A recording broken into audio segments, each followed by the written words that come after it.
Et voilà, encore un qui va de son coup de clairon irrespectueux. François Rebsamen, ancien maire de Dijon, nous a fait en quelque sorte monter la moutardonnée, si je puis dire, en osant déclarer qu'il respecte tous les partis politiques, y compris la France insoumise, qui a bien besoin de respect, sauf le Rassemblement national, qu'il ne respecte pas. Alors on a un ministre du gouvernement de M. Bayrou qui déclare, alors que le Premier ministre vient à peine de descendre quasiment de la tribune du Parlement, où il vient de faire son discours officiel, qu'il ne respecte pas 11 millions d'électeurs.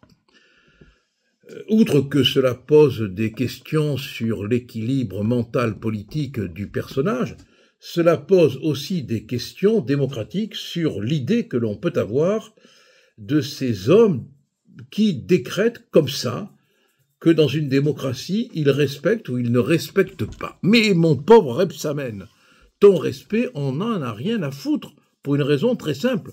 C'est que pour distribuer du respect, il faut soi-même être respectable. Or,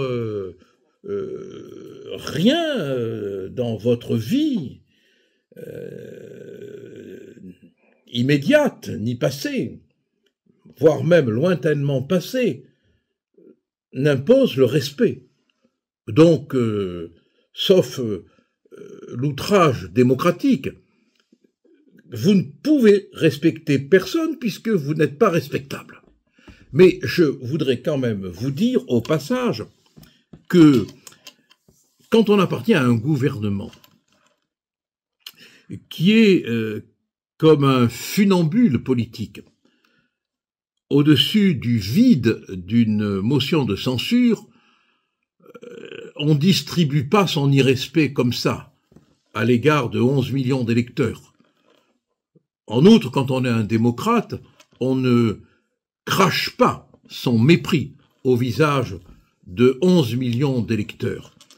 Et enfin, quand on a l'esprit tout simplement un peu équilibré, on ne donne pas du respect à la France insoumise, parce qu'en même temps on donne du respect à l'antisémitisme, aux insultes contre les policiers, aux grossièretés au sein du Parlement.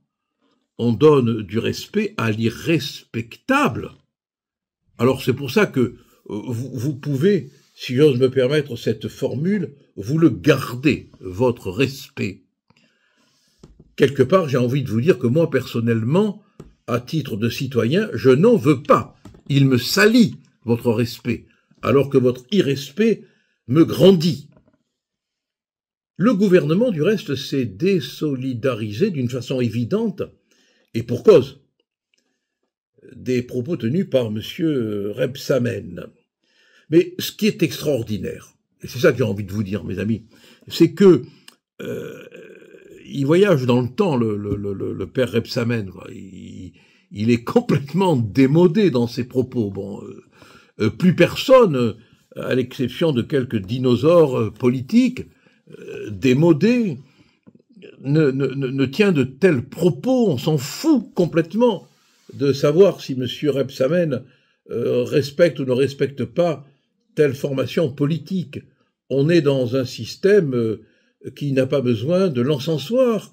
Mais c'est ça qui est extraordinaire, c'est que nous avons encore quelques hommes politiques sur lesquels on pourrait beaucoup discuter, qui ont la vantardise vaniteuse de croire qu'ils peuvent distribuer du respect.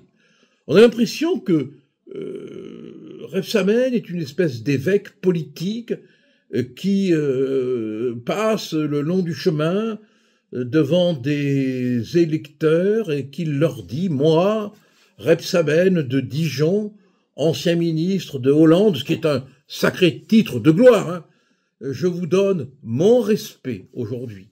Et à vous, là, piétaille de l'armée démocratique du Rassemblement national, je ne vous donne pas mon respect.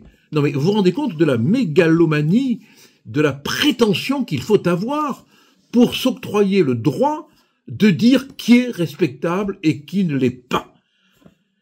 En tout cas, moi, ce que je peux vous dire, c'est que, franchement, si je dois savoir que Rebsamen ne me respecte pas, ça me rend vachement respectable.